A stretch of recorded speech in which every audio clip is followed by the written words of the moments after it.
Everybody is here now. Okay, thank you all for coming again. My name is Arash.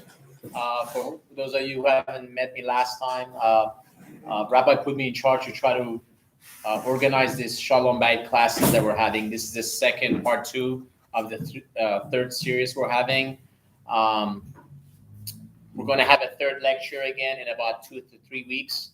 If you have any ideas or any suggestions or any topics you want discussed for the third session that is related to Shalom Bayit, either let me know. My phone number is on the flyer. You could reach me on Facebook or even contact the rabbi so we could discuss it. You could send in your questions in the future or pre-advance, and then we'll be happy to answer the questions you have. We're trying to do this program so a rabbi is nice enough to take away from his busy schedule, try to do this for us so we could learn, mingle, talk, get to know each other, have some food, and also be a little bit more informative and learn from his knowledge and the stuff he has to share with us. So without further ado, I'm going to ask Rabbi Chakshu to come out.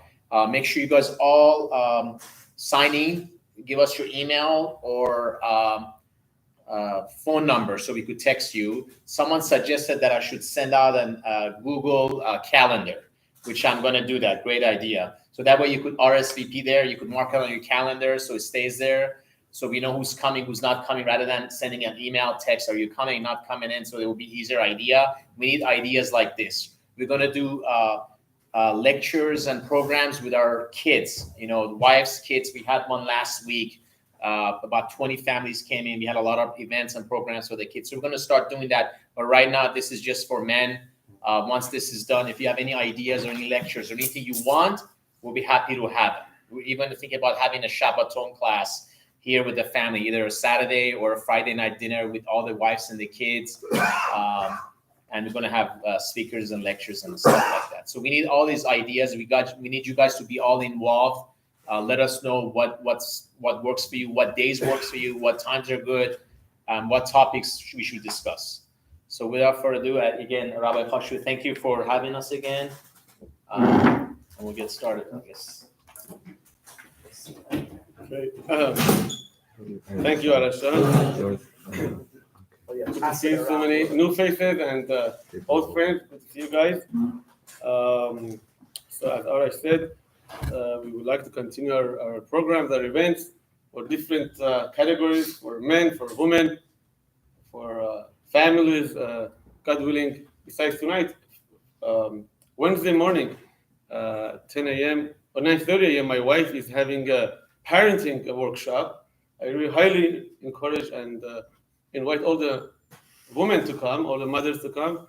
And she's a real professional when it comes to parenting, so I'm sure all wives could come and benefit from the class. So thank you, Arash, for your initiative and taking the lead. Also want to thank Tomer for sponsoring tonight's event. Kol hakavod. So I've got a couple of questions in advance. We asked for questions in advance, so I'll answer those questions. I'll say some off-topic ideas on Shalom Bayit, and we'll take questions after that. So one question was how to make time for you and your wife alone, date night. So we know spending time together is one of the most important things for Shalom Bayit. I heard one of the speakers said, steal back your marriage from your children. Meaning, Baruch Hashem, we are very busy with our work, with our kids, grown-up kids, little kids. We are too busy with everything. There's no time for husband and wife as a couple. Or we have to go to a simcha, going to bar mitzvah, to a wedding. We're always doing something with other people, for other people. What happens to us? Me and my wife also deserve to have some private time. We alone, not discussing work, not discussing in-laws, not discussing kids, something fun, right? And just quality time. Either going to a restaurant, going to arcades, whatever gives you some free time to spend time together and connect. Hopefully, I'm going to jump around a lot, but we need a lot of connection with our wives. We can't expect our wife to do so much for us if we are not giving our time, our attention to her. So this is a very common idea. Everybody talks about it, everybody does it. Everybody should have once a week alone time, husband and wife, without kids, without anybody, without another couple, nobody else in the picture besides you and your wife going out for a meal. Doesn't work out at night, go for lunch. But it has to be a designated time, and you stick to it. Not going to do it this week. Next time will be in a few years. Or next time I go to another class, I'll make myself to go to. It's unbelievable changes the way we connect, we talk. Our Shalom Bayit improves, but they have to be consistent on a weekly basis. Maybe twice a week is too much, but once a week minimum. We go have fun, quality time. So as someone said, people say it's very hard. How can I get a babysitter? So many things. One of the rabbis said, it's much cheaper to hire a babysitter for a couple of hours a night every week than paying family therapist, paying for a lawyer, going through the fight, and everything goes down the drain. So why not use the money, right, for what do you have it now? A couple of dollars for a babysitter, a couple of dollars for a meal, and take up a busy schedule. Otherwise, God forbid, we're paying a lot of money to the lawyers. So it's much cheaper. Even though it's hard, it's much cheaper and much easier to pay the babysitter. Make sure you get out, spend quality time, and improve our Shalom Bayit. So it's very, very important. Unfortunately, talking about myself, I get so busy and say, okay, this week is going to work out. Next week, I always have to go somewhere else, and this night I have to do this. We always push off. So you have to make time, put in a calendar, Google Calendar, Arash, right? And as you said, put it there, lunch or dinner. And we don't talk about our work. We're not going to take phone calls. We're not going to go on our phone. For an hour or two, we're going to talk about each other. Something fun, something, connect each other more to each other. So question number 2. What if one partner take advantage of you because you're always the one making sacrifices and compromising? What are you going to do? So last time we talked about compromising. You have to give in. You have to try to make peace, get along. So the question I was asked is, what about if one of the partners, husband or wife, that is the nicer one, and the other one always takes advantage, but what do I say? He has to say yes anyways, or she has to say yes anyways, or she says yes, she's the softer one, he's the softer one, I'm the more stubborn guy. So what about that? So it really depends on what the issue is. Sometimes it's bichoditim, trivial things. Who cares? Let her get her way all the time. It's not important. A person could live a happy life for many, many years, giving in. I'm making silly examples. What kind of a tablecloth you're going to put for when you have guests? What type of food you're going to serve? How salty or spicy? What type of a dress she's going to wear, he's going to wear. These are not important things. Type of a tie or a shirt, who cares? Not important, let her get her way. Or let him get his way. Who cares? But something important, that we don't give in so easily. We're going to talk about it, we're going to discuss it, we're going to get another opinion. So how I'm going to raise my kids, parenting is a very, very important issue. What my kids going to hang out, where they're going to go for school, their education, their future, how I'm going to run my house for Shabbat, for holidays. These things are very important things. So that, we have to talk about it. It has to be thought out, it has to be discussed. But just because he gets his way or she gets his way all the time, who cares? Let her get her way. Let her be happy. And that doesn't bother me. I once heard my Rosh Yeshiva. I never met him. He died before I came to America. We are not to his level, but once his wife ran to his meeting room and he said, Rosh Yeshiva or Abba, or whatever she called him, I'm so sorry, I didn't make the soup for tonight. Every week, Monday night I make that soup. I didn't have the ingredients, I didn't make it. I know you love it, but I'm sorry I couldn't make it. She said, it's okay, I miss it. Hopefully next time. Later on this week or next week. As soon as she left, he tells his students, I don't like that soup anyways. But she gets happy to make it, and I eat it for her. So the student said, for how many years? Many years, 50 years, 40 years. So for 40 years, every week you're eating that soup, don't like it? That's what she's happy with, that kind of soup. She makes that soup. I'm going to say, change it, I don't like it. Again, I don't think I'm in that level. If I don't like the food, I let my wife know. I feel make another type of food. Hopefully I say it nicely. But things that are not important. That my taste, I don't like it, fine. But there are things that, there are many things, honesty, many fights are bichodi, are over nothing. Things that you want to prove I'm right. My way is better, my thinking is better. I'm a wiser person than you. That's how you get a lot of issues. Something is important, of course, think about it. Don't give in too easily. Discuss it, get a third idea, get a counselor, somebody else who knows better. So that's question number two. Number three, I discussed, I said last time that ladies have a need to talk to their parents, to their mother. And it's very normal for a girl, for a wife, to talk to their mother. That's on a daily basis. So the question was, is it okay for men also to talk to mother on a daily basis? Or is this only good for ladies? So I know it was here one Shabbat Bereshit, I think it was. So I discussed, I said over the Ramban.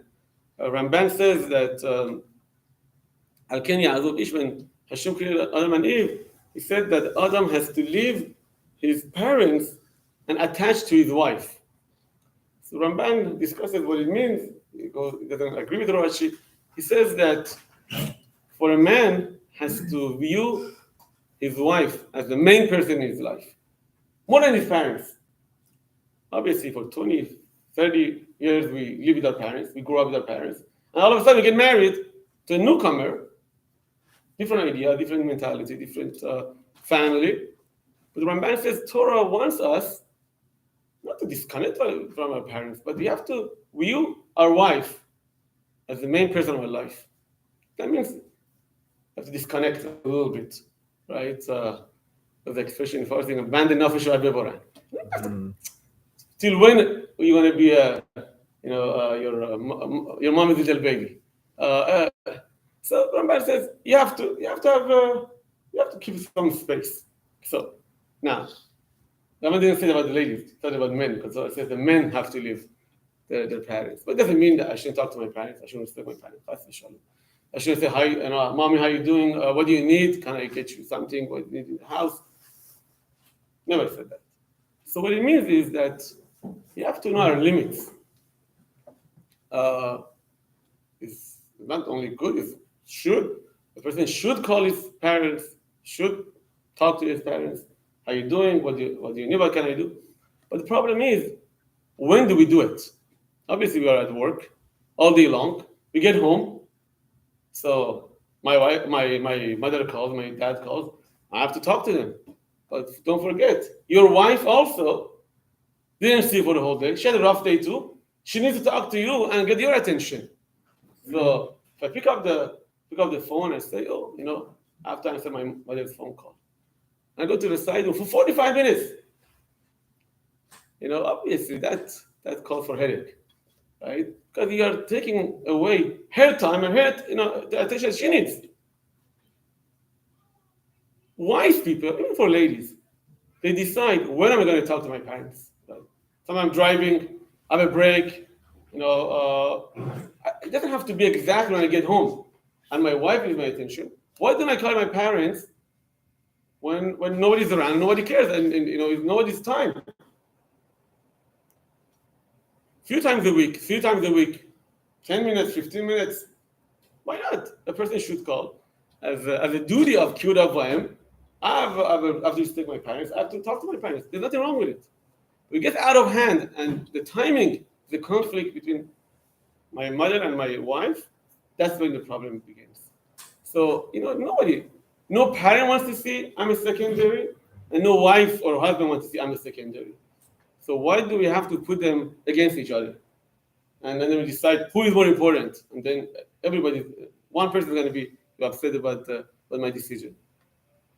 So talking to the mothers, fathers, 100% okay. Not only okay. We have a mitzvah. We have to respect our parents. We have to call them, see how they're doing, whether they need, you have to provide. But that shouldn't cost my wife's couple of hours that she gets from me. And as Ramban said, the wife comes first. And you have to, my wife is the one I have to share my life with, I have to share my day with, my ambition with, my goals with. So if I take the call with my parents, I call them right when I get home, that's not so wise. And just in parentheses, important. Obviously, we talk and we discuss our life, but we have to understand what we share.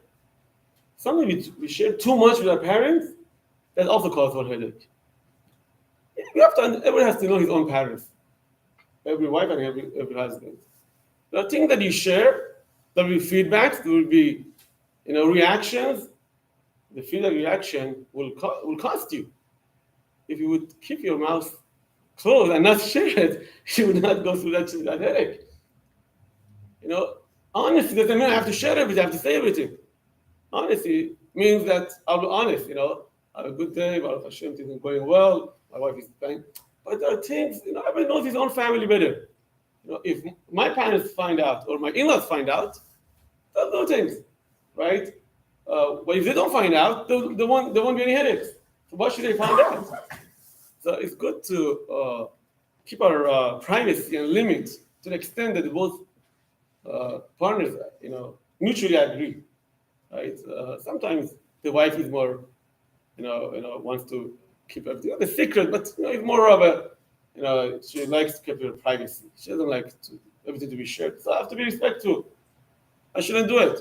Even to me, it's not a big deal. Sometimes I like something to stay between us, so she shouldn't share. But talking too much always is a problem to everybody, right? In any business, especially in Shalom Bayit business. So it's good.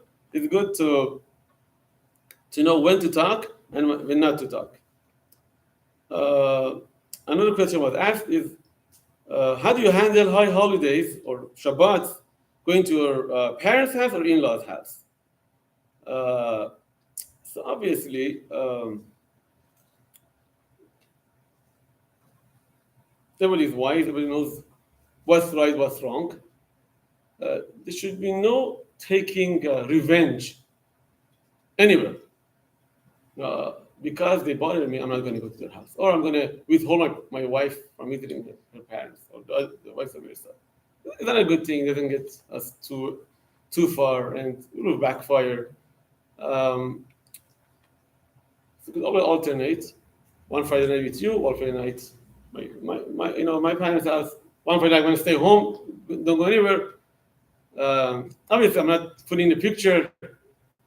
Walking distance, not walking distance. Obviously, somebody asks me, I'll say, which one are you walking to, right? I'm not going to recommend somebody get in the car, go to the Shabbat dinner. To me, that's very, very important. That's for sure a deal breaker.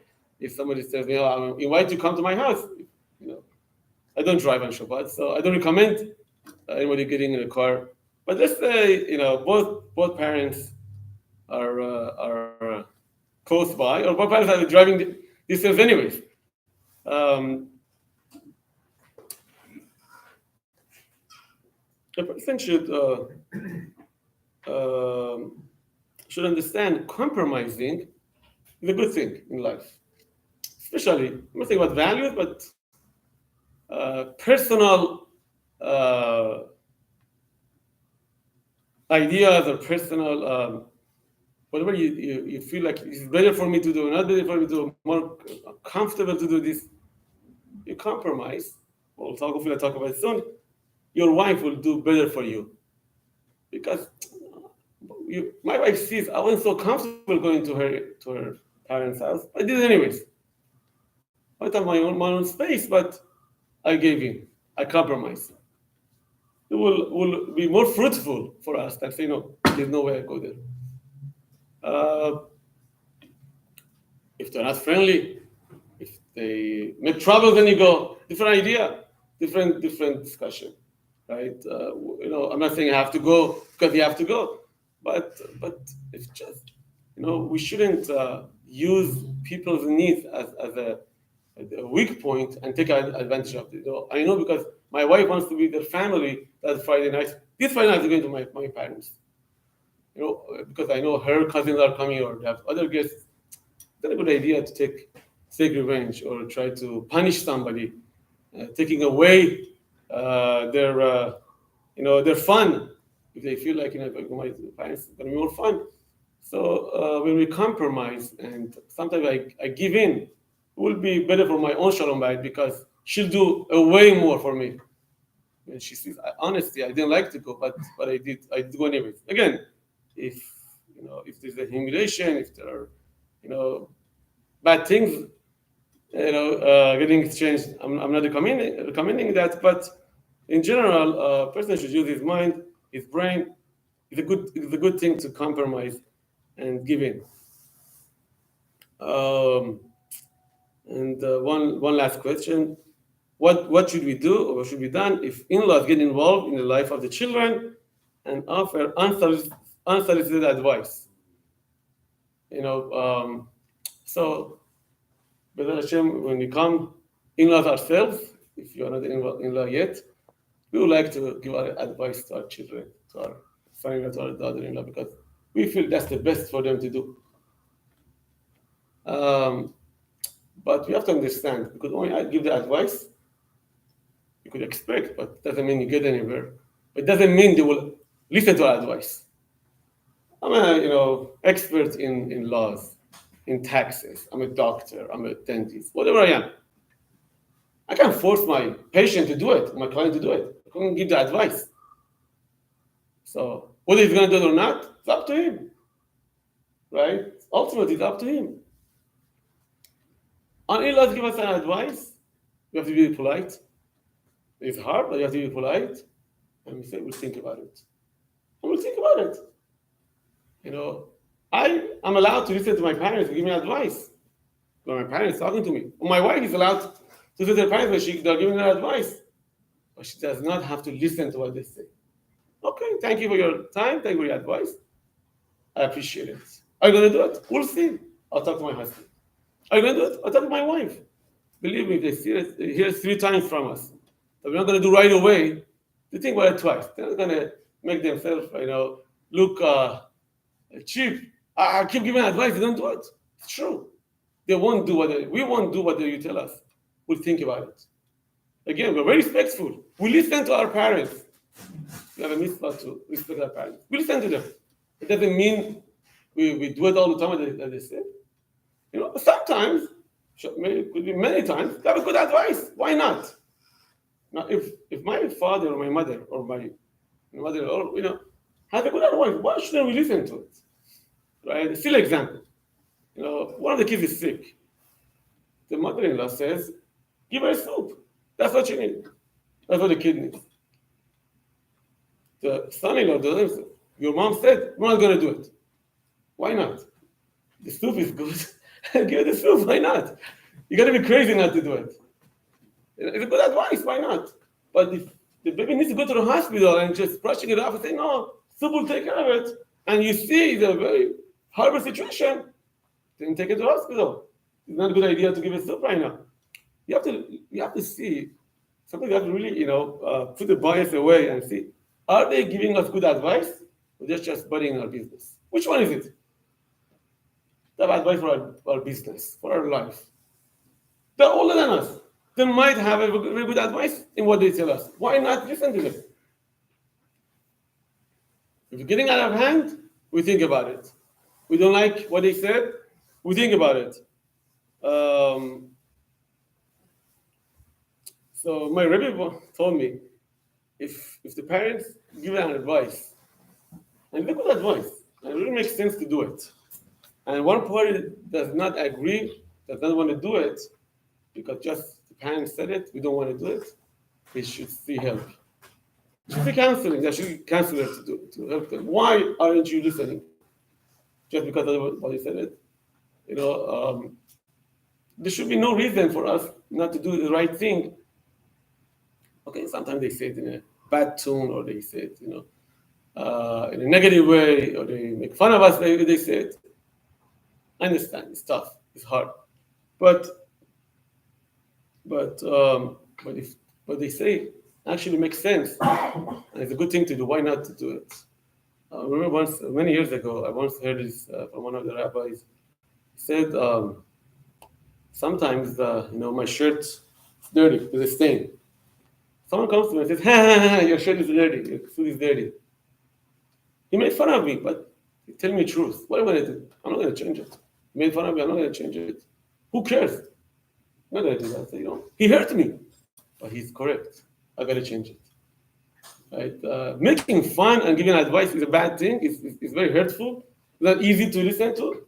But if a person is very, very, really honest with himself, there's a stain. I gotta fix it. The problem. Why should I go out with a stainy shirt just because I was made fun of? It's bad for me. It's dangerous for me, but I shouldn't do it. So many times people give us advice.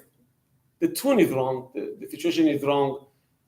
This is in public. They're putting out a weak point. I get it. Very tough. But bottom line, it's correct. They're right. You could take advantage of it. You could listen to it. In-laws, outlaws, whoever it is.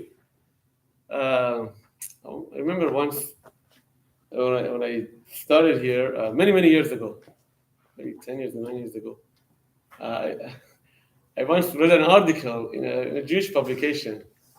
Somebody criticized my program because I was offering too much food.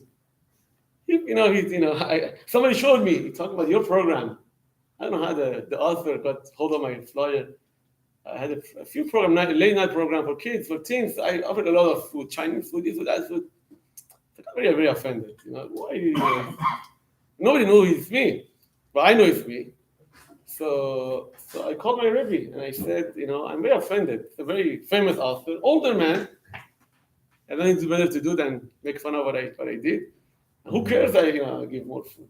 I want things to come. Then they wouldn't come anyway. So I'm giving more food. So my Rebbe said, you don't have to worry about it. It's okay. He's giving his idea. But then his last line, he said, maybe you should take the comment to your heart too. Maybe listen to him. He has a good point. Then I thought about it. I was hurt. I didn't like the fact that he made fun of me. He was being very sarcastic about my program. But my Rav said, maybe it's true. Maybe you're giving too much food. We shouldn't bribe people with food only. So many times we have this stain. We want to ignore the stain because someone made fun of us. I revised my programming. So I have done less. I give food, but I don't go crazy anymore. So when, especially it's harder when it comes from a spouse, from in-laws. I get it. It's harder, but they are the ones who can pinpoint to our problems. Many of our friends, they don't care, or they don't notice, or they want to make us feel good. They will say what's wrong with us.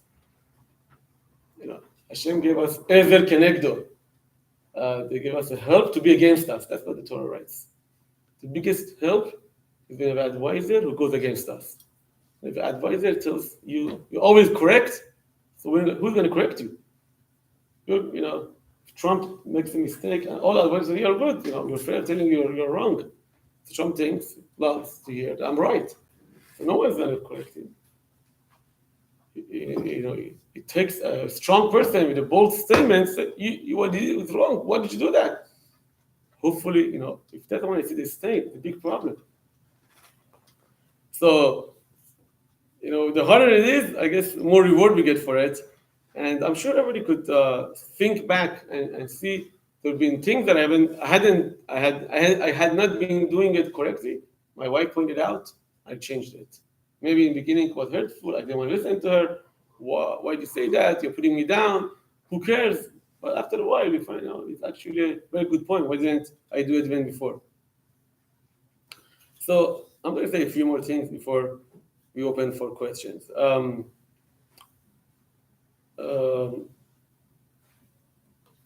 In arguments, debates, fights, it's very, very important to keep calm and not get angry. Sometimes our spouse says something and we get very hot-headed because it's against me, it's against what I think, what I want. So why can't we deal with it as if it's not towards me? It doesn't relate to me. There's a problem. Let's think about it. Let's talk about it. She wants certain ways, certain things, and I don't like it. I don't want it. If we can arrange as if it is being argued by a third party, not between me and my wife, two other people would fight about it, what would be more logical to work out the problem? So usually when I hear something I don't like, I attack, I start to raise my voice. I want to convince her, you're wrong, I'm right.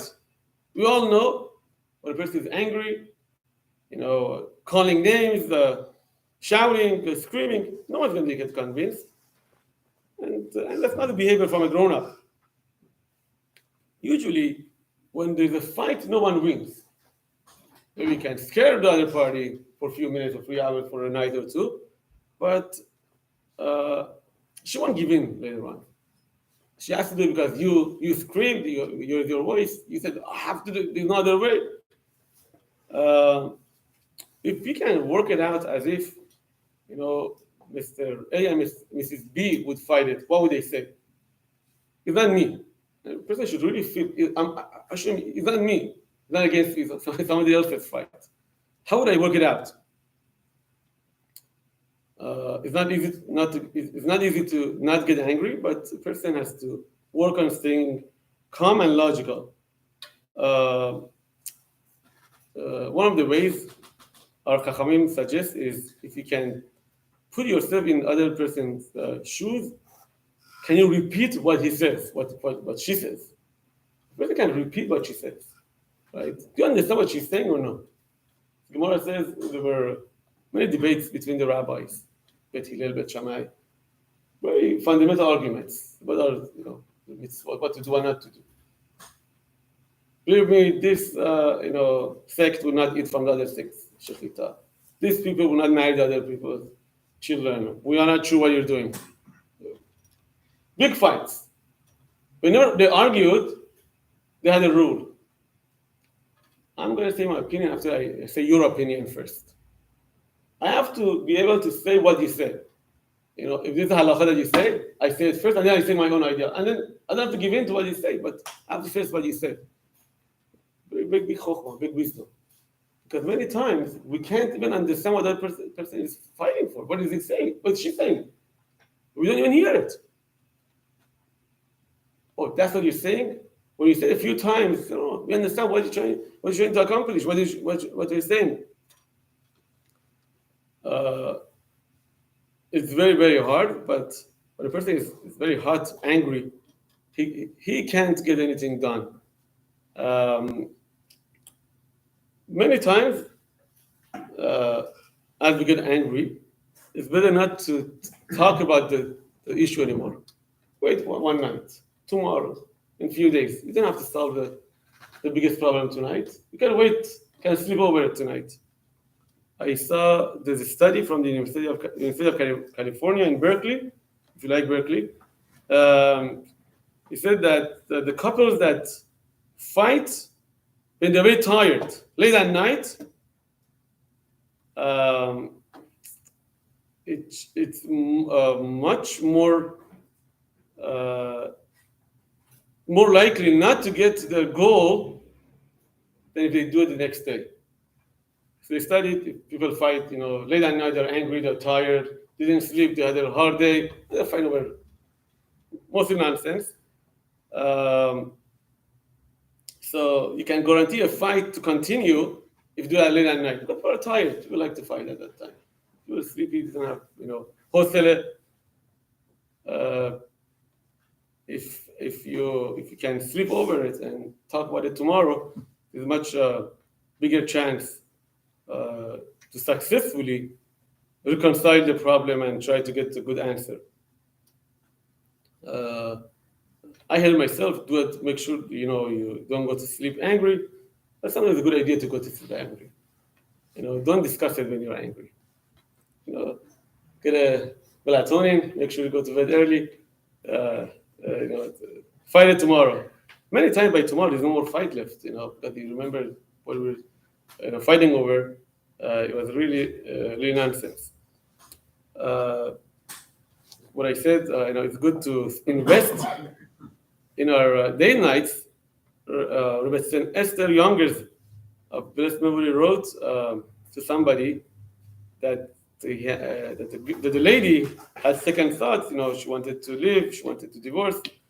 So she wrote to her, how about if you spend all the money, the time, the energy, and emotions that you're gonna spend your divorce, would you invest it in your marriage now? Imagine how much it's gonna cost you. So it just shows that good marriages don't just happen. We need to work on it. We have to invest. You have to put money into it. We have to put our time, our emotion. And Shalom Bayit is a very, very big mitzvah. Also, I saw this analogy. It says that the husband is compared to the sun, and the woman is compared to a flower. So if you see the flower isn't blooming, right, it must be there's not enough sunshine. So if the woman is angry, negative, doesn't want to talk, complaining, nagging, or being very passive aggressive, must be she hasn't gotten enough sun from the husband. So a few ideas. Obviously we all apply to our wives. That's for sure. We don't curse. We don't name them anything bad. But when it comes to our time and attention, somebody comes to talk to me, I have this problem, like full ear, full eye. What's your problem? What's the issue? Who's bothering you? Oh, I'm so sorry. Oh, this happened to you. You got into an accident. Oh, you really feel bad. You want to, try to do something for other people. Our wife comes to us and says, I got a problem. Okay. Hopefully things will be okay. My foot hurts. Always hurts. I have this problem. Always nagging. We don't have patience to talk to our wives. We have time for them. Everything else on the street, all the time they need. So that sun is good for other people. You have anytime anybody wants in the world. For our own wife, we're always tight. We are always very, very busy. Comes to money, other people need our support, our help. Very generous. Don't worry, it's on the house. I pay for it. Don't worry about it. Our wife spends, every penny we criticize. What did you spend on this? What? So that's what it means. That the flower is not getting the sun. The sun is there. There's a lot of energy there. Right? But unfortunately, it's directly into the wrong people. My Rebbe said to me a very long time ago, he said when he got married, it must be 70 years ago, maybe less, 60 years ago, he said, I had a rabbi who told me something very important. He said, never say anything about money in the house. Your wife wants to spend, she spends as much as she likes. Don't say a word, don't make a fuss out of it, nothing. And so I thought about it, what it means, You give her a blank check, you might go bankrupt the next day. But you're actually putting the responsibility of budgeting on her than yourself. Person limits, and always angry, fighting. What you spend? What you buy this? You don't need it. How many times? How many? We got bought it cheaper, was online. Oh, it was last minute, expensive things. And when it comes to other people, we don't say these things. We are very generous with our money. So when my wife knows she can say what she wants, she thinks about it a lot. That's what the ladies are. And you just, deleting the headache. You have to throw the headache of fighting over the money. If she's making her own money, then for sure she could decide what she wants. Even if I'm making the money, right, and she's using my money, when you say, you know what, you're allowed to do whatever you want. This is our budget, this is what I have. Go do it. I trust you. No woman wants to hurt her husband's budget, her husband's bank account money. Why would she, right? And believe me, she thinks about it. She have second thoughts, third thoughts. She did. And if she feels like this is what I have to get, the person has to be happy. That's the sunshine, right? That's what you're giving the sun. When a wife sees that, my husband is a generous guy outside, same inside the house too. She's kind to everybody. She has time for everybody. She pays attention to people's pain. She does the same thing for me. She has a lot of energy. She gets a lot of energy. She does much more for me than I did for her.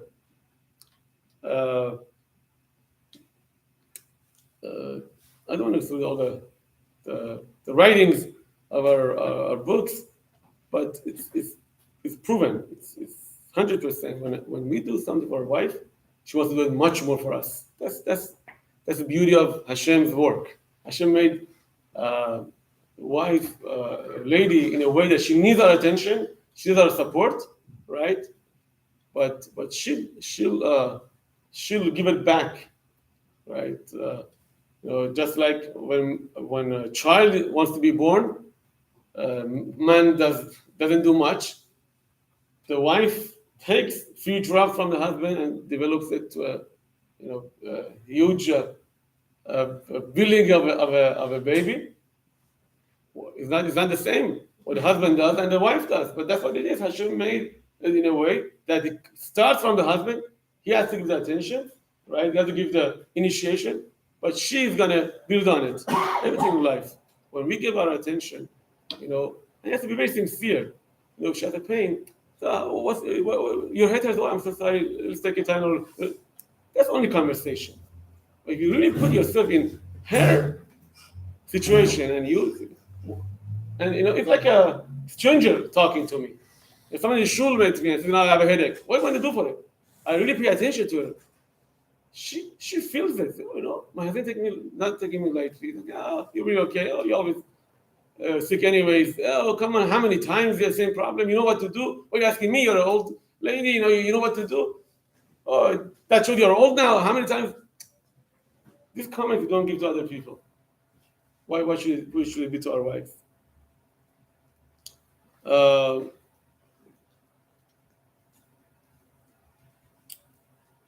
One last comment. Don't sell your wife to a stranger for a funny comment. Sometimes we feel like it's funny or give a good feeling to make a comment in front of other people and brings our wife down. I go to a restaurant, my wife orders something, I order something, then my wife mixes up something. It's funny or it's beneath our honor to do. I told the waiter, the waitress, she's like that all the time. She confuses all the time. She's confused. What did I do? A wife that has been with me for past many years. She's the mother of my kids, my partner in life. I share everything with my wife, and a waiter or waitress, which I met 5 minutes ago. I give her or him, the waiter, upper hand than my wife. I put my wife down to make him feel funny, feel good, or say, I know better. These are our households. I understand more than my wife. That's what I did. I just sold my wife to a stranger for a comment. stranger that I'm not gonna see her anymore. It could be stranger, could be my friend, could be my sibling, my family member, my friend, whoever it is. You have to understand who is more important. Could be her mistake. She confused.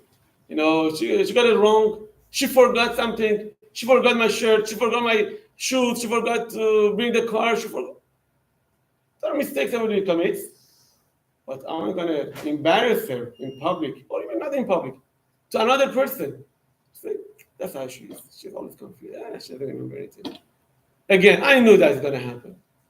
So with one small comment, I'm selling whatever she is worth to me to somebody who cares who they are, right? Who is more important in my life? It should be my wife. Even to my own parents. If I say, no, my wife doesn't know how to cook. Well, I'm never satisfied. Oh, she never makes me happy. Oh, that's how we were kids. She's not responsible. She doesn't know how to budget. And it could be all the comments are true. But I'm selling my wife. It's supposed to be more important to me, the Ramban says, than my own parents that brought me to life. Happy, right? They make us happy. If you want to withdraw from your bank account, you first have to deposit. All right? If you don't deposit, you're not gonna. The ATM machine is not gonna give you cash. And a lot of times we're wondering why my wife is not responding. I'm so into it. I'm so funny. She's not with me. I'm in a different world, in a different level, different page. Because you never deposit. If I don't deposit, I can't withdraw. And you have to show I'm committed. I compromise. I give in. I make you happy. Your parents are important to me. I don't embarrass them. I like them. I try to provide, and I trust you with what you do. And obviously, everybody makes mistakes. I make mistakes, and I compromise. When you put, many times, I'm sure everybody has experiences. If I do something for my wife or by her parents, even though it's hard for me, many times I need the same thing back. She'll do it for me because I did it, and she remembers. But my parents needed your help, a ride, or visiting in hospital. You were there, so I'll do it for you as well. With that, we can hopefully. Not to have to go through a lot of headaches. And I hope my comments were some useful here. Okay. Thank you. Any questions?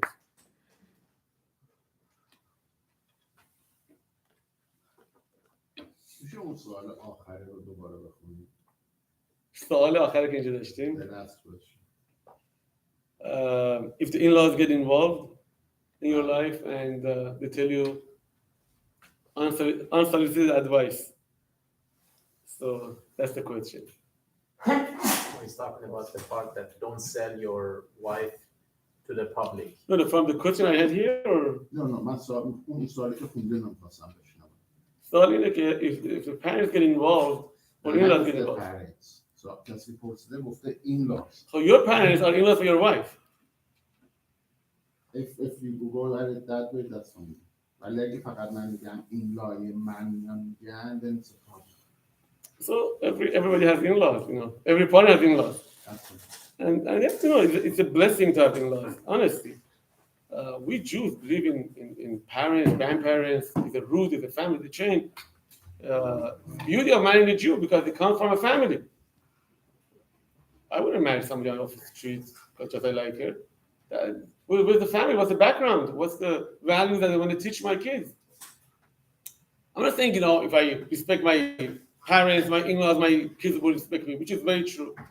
But there are values that carries down one generation to another generation from parents. And if my in-laws have a big share in it, they're going to teach my kids what the Jewish value is, Jewish household. It comes with a package. They will tell us what to do, right? It was this, don't cook this, don't cook that. We'll think about it. I don't have to do whatever my parents tell me. Baruch Hashem, I'm blessed with very good parents. Honestly, my wife will say this thing. Parents are parents. They will, give us advice. It doesn't, especially when it comes to parenting. My wife, I give it usually leave it up to my wife, but my wife has a certain way of parenting our kids. Limitations, yes, don't, but my parent could not see it. It's very hard to them. Kids, what do they want? You have to give it to them. So there's different style of lifestyle, parenting. I told my parents, with all the due respect, let us do our parenting. He won't get it till he does what we want him to do, right? Yesterday, my little boy, he had made a big mess in the house. My wife said he won't get any treats till you clean up. And it took, I think, 3 hours. It was 3 hours, and he did it. And my wife said, no one's going to help him. He's the only one that he made the mess out of anger. He has to. 5-year-old. I said, I don't think it's going to get him. I'm like, okay, what do you say? Nobody can help. So we were watching little clips on World Cup. He wanted to watch with me. I said, Moshe, mommy said you can't watch. We're going to stop. You have to clean up. Can you help it? Mommy said, can't help. We both know if my parents were home, my in-laws were home, we could not do this because they feel bad. Example, but there are many things like that. Okay, so having parents a bracha, a very big blessing, comes with a package. But we don't have to do what our parents say when it comes to our lifestyle. It's not against the Torah, it's not against honoring parents. If something that my wife doesn't like, we won't do. If there's something that my husband doesn't like, we won't do. With all due respect, my husband doesn't like it. I have to make my husband happy, not my parents. I have to make my wife happy, not my parents. It's my life, my own kid, my house, my eating, my own, my own lifestyle. We do whatever we want. All with respect. That's for sure. Not disrespect to the parents or to the in-laws. Thank you for advice. We think about it. The reason I asked, like up to at least 10 years ago, if my parents said something, that would be okay. It's my parents, they know. My mom did a good job.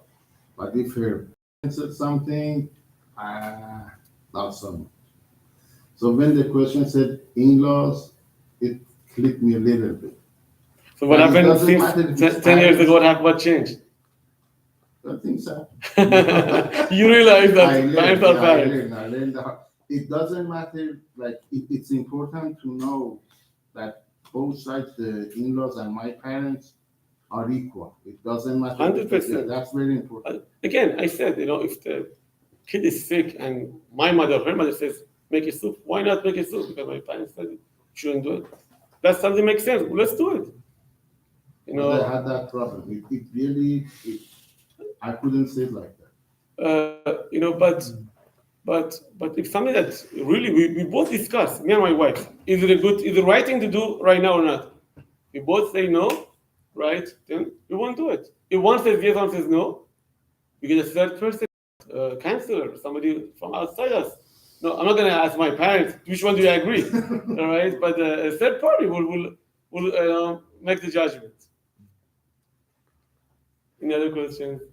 I have a question. Why the power of something bad is much more something good? Because like you do all these goods for many years, and you make just one tiny mistake. That tiny mistake overtakes all the good that you've done. That's a very good question. Do you mean about Shalom Bayit or in-laws and stuff? Very good point. So I think if a person shows always that I love you, I respect you, I honor you, your parents are important to me, I don't dislike them, I might not do what they want, but I love them, but we have our own life, our own house, we did our way, mistakes are forgiven. If one partner knows that our partner appreciates what he or she is, we have a very special bond, and honestly, I appreciate what you do, what you for my family. Your input, your part in the relationship is very, very important to me. Everybody makes mistakes. Who can say I never hurt my wife feeling? Oh my God. Any Rosh Yeshiva, any big top rabbi in the world, you ask, of course, I made mistakes, right? But they didn't go crazy because he showed, I love you all the time. That night I was very upset. I had a tough day. What my customer's problem, not your problem. And many times, unfortunately, we take in the baggage, we drag the baggage home, which is a very wrong thing to do. But we are human beings. So at least a person should stop when he's angry. Don't discuss it anymore. When there's some topics you always get angry. Why should discuss the topics alone? Maybe get a counselor to do it. Which many times I once shared this on Yom Kippur here. He said there are things that come from the husband, the wife will not take it. It comes from the rabbi, will take it. Right? So let the rabbi do the dirty job. Let him do it. Can you please tell my wife about this issue? Me and my wife do it all the time. Something we know we're going to get to the conclusion. We discuss it. So she called my rabbi. Many times I go, let's not discuss it. Let's call my rabbi. What he says. We both respect our rabbi. He's a mutual rabbi, and we will we do what he says. Many times the voice, the type of voice you use to say to your wife, to your husband, did it initially come from her mother or her father or her sister, and now she's repeating it. Oh, it's your side of the family, not my family. So we have to show that we are all biased. Obviously, we are not puppets. We are human beings. We all have feelings. We all have our egos. But if you show that there's a respect, there's love, and I appreciate what you do. Appreciation is very, very important in life. For example, if I never appreciate my wife's cooking, and all I do is criticize what she cooks, because once in a while she doesn't cook well, my cooking is nothing good. But if every night I say, oh, I enjoyed the dinner, it was so good, thank you so much. I know we're busy, still made, it was with kids, with work, and I see this, thank you so much for getting away to cook. You could have ordered, but you still cook, thank you so much. And one night I say, I didn't like the food. I'm not saying she should be so blunt about it, but she understands, I'm appreciated. So this time didn't come out good. Right? Ashkan gives me reviews for every cholent I make. It shouldn't say, he has to say A+, 5 weeks in a row, and then one time I have A-, I can forgive him. But if you always say, Rabbi, cholent is not good, like, come on, why don't you say good things about it? He does good things. He does say good things. But just saying, appreciation is very important. Everybody makes mistakes. Who is there not to make mistakes? Everybody makes mistakes. But we have to build the foundation in a way that we understand that we made a mistake. Thank you, Rabbi. Very important lessons that I'm sure all of us needed to learn and remember.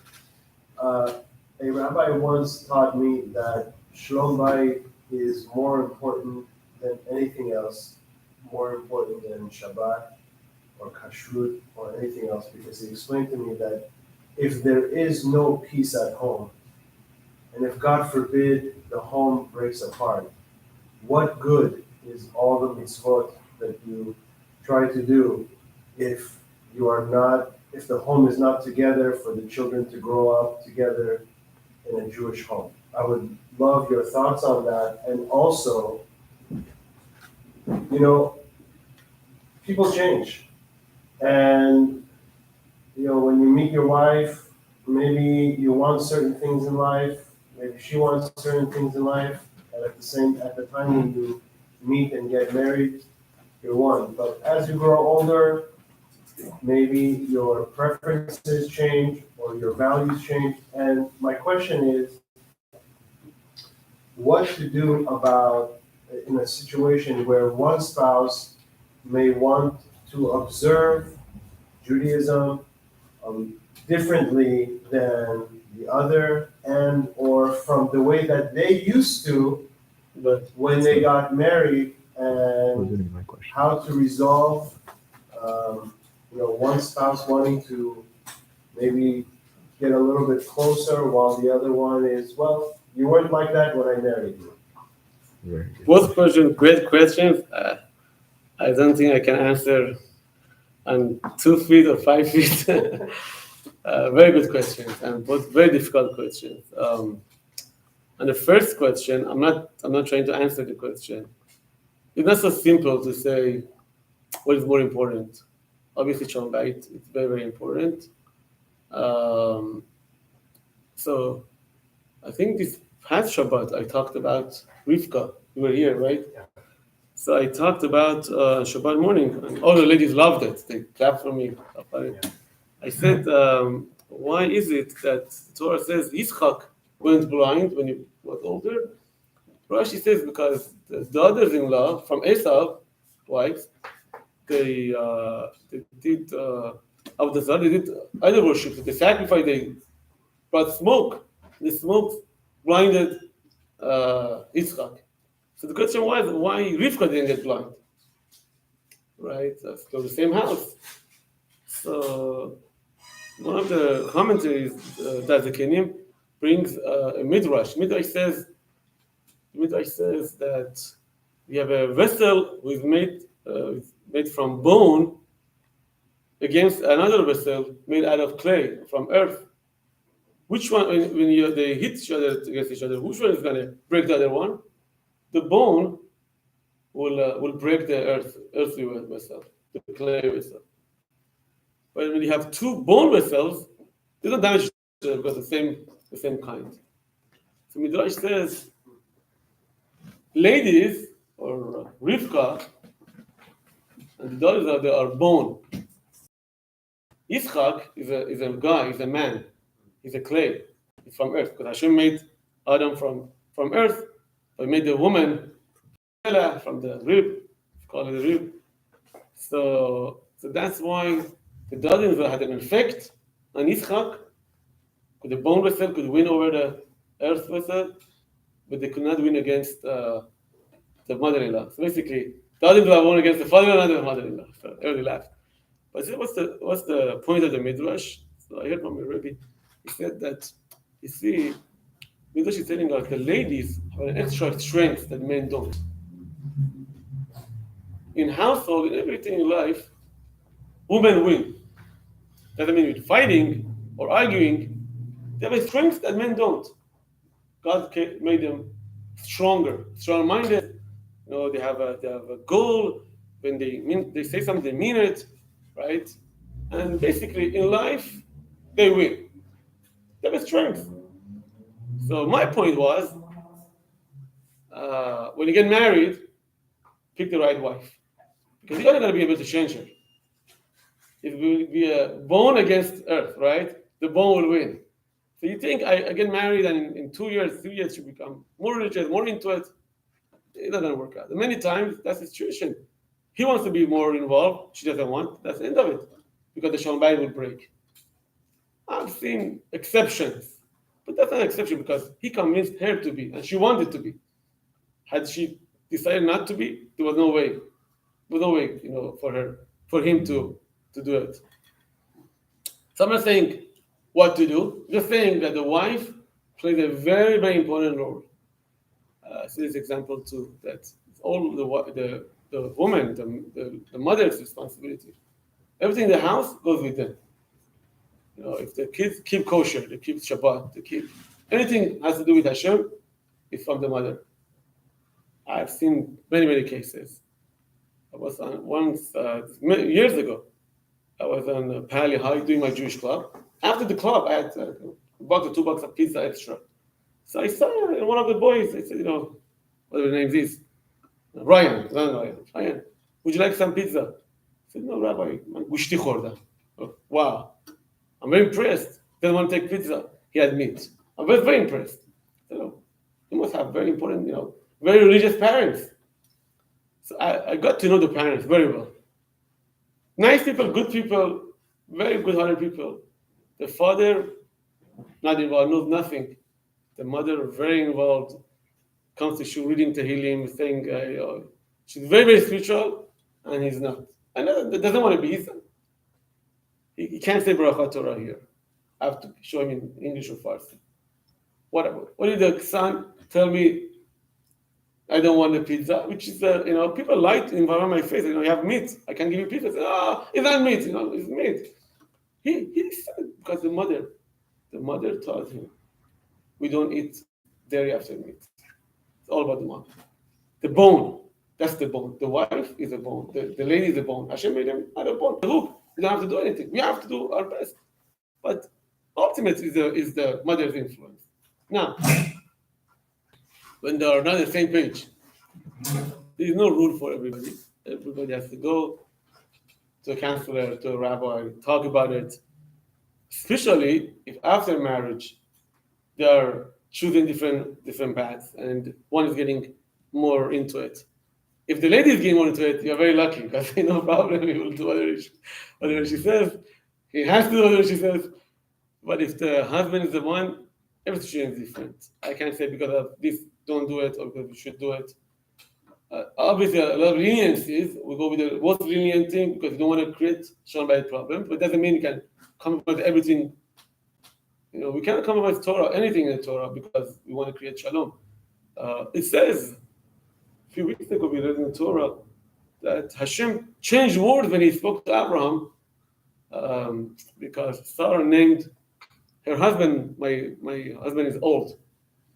So he was old, 99. I think 99, everybody agrees he's old. But it was, so Hashem never said that your wife said you are old.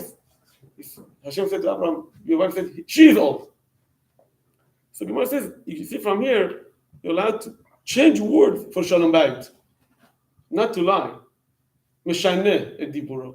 You could change, switch around words, play with words to create Shalom. It also means don't hurt anybody's Shalom Bayit. Don't point out that. Don't ruin people's Shalom Bayit. Hashem didn't want to do it. It's very important. You should keep in mind. We should not pinpoint to people's problems and say, your wife is like this, your husband is like this, you're not like this, because to us might be just words, but for him or her, it could be very, very dangerous. But again, it doesn't mean you could do whatever you want because I want to make Shalom Bayit. It's a joke. People want to have an excuse. Shalom Bayit. Can you do this now? Can you Shalom Bayit? Can you do the Shalom Bayit? Shabbat Shalom Bayit. So, is he actually keeping Shalom Bayit at the house? I don't think so. It's not a good excuse. I can say one thing at least. If he makes her happy in every other way, she will be more willing to accept him for being more religious. So the religion, Shabbat, going to fight with him, right? Then you can be assured that you won't get anywhere, because I know you don't care just because I don't want to do it. If really, again, if a person wants to keep Shabbat, he has to show his wife he's so beautiful to keep Shabbat. You may not be able to go to our in-laws every week, where you have to sleep over, but we have a family, we have our own time, we're disconnecting from the world, we are focused on our kids. It's such a beautiful experience. If we actually acted, role model it, they're more likely to do it. But again, it's a very, very deep, very hard question to deal with. One of the... Those are the only kind of questions I have. Any other question? Easier question. So, I really believe that the fact that we come to a gathering of friends to discuss things, that's just coming by itself is very, very important. It helps us improve, get into it, because we're doing our efforts, right? And we need help from God, obviously, but he's showing our Hashem, we are doing our part. Please help us. Hopefully we can grow from this tonight. Again, to make time, day tonight, very, very important. Don't make it, neither we have a Shalom Bayit class, make other nights of the week. It's good, it's okay to give in for, things are not so important. Don't make a big deal out of it. Which is important, don't make a big deal out of it, but stick to the values and try to find a way to keep it right. Many times we need a third party to counsel us, to help us. Compromise is very, very important. We want to do our, Kibbutz B'Hem, honoring parents, should do it in the right timing, right amount of minutes that we spend. You have to understand that we have to respect our parents, our in-laws. It doesn't mean you have to listen to what they always say. You have to pick and choose what's right for us and what's not. When it comes to a fight, I'm sorry I call it a fight, important to keep calm and not get angry. Try to solve it as if two other people are arguing it. Many times that same moment is not the right time to teach a lesson and try to solve the problems. Many times, tomorrow, next day, let me talk to somebody, let me calm down. And we'll be more fruitful if we don't try to do it right away the next day. As Rebbe Younger said, the money that you want to spend on things that shouldn't be spent, let's spend it in our marriage. Our emotion, our time, our money. Why do you want to waste your money with a divorce lawyer? Do it right now. Take her on a vacation, take her on a date night, get a babysitter, let her spend some more money, and we have to invest and work on our Shalom Bayit. And as I said, a very good metaphor is that husband is the sun and the woman is the flower. We want flower to blossom and bloom. We need to give more sunshine. And one quick last thing is that ladies also love their husbands. Ladies also want to be with their husbands, but the way they work is different than the way we work. Men are more emotions, they're more excited, they're more into things. Ladies take them a long time to get more interested. But the bottom line is the same thing. If we give enough attention, we build them up, we give them as much sun as they need, they'll blossom, they'll bloom. They want it too, right? But we are, unfortunately, we're mostly focused on ourselves, not on other party. If we give enough attention to the other side, hopefully, sooner than later, they will reciprocate and they give it back to us. Okay, Shalom, give a khair. I think. Perfect. For whoever has the signing, there's a signing sheet going around. Make sure you put your email, phone number on there, so we can get in contact with you for the next